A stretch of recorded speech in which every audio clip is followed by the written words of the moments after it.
অস্ত্র বাইরে অস্ত্র থাকা এটা সত্যি সত্যি আমাদের জন্য একটি চ্যালেঞ্জ। এই চ্যালেঞ্জটি আমাদের মোকাবেলা করতে হবে এবং প্রতিনিয়তই আমাদের অভিযান জোরদার করে যে সমস্ত লুণ্ঠিত অস্ত্রসহ অবৈধ যে অস্ত্র আছে এগুলি আরো উদ্ধারে আমাদের সচেষ্ট হতে হবে এবং আমরা সেই প্রচেষ্টা গ্রহণ করে যাচ্ছি।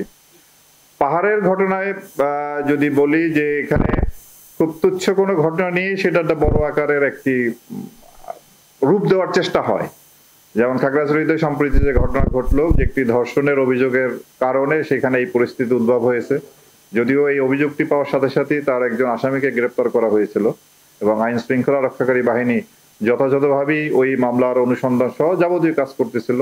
বাট তারপরও আমরা দেখলাম যে সে পরিস্থিতি সেখানে উত্তপ্ত করা হয়, অশান্ত করা হয়।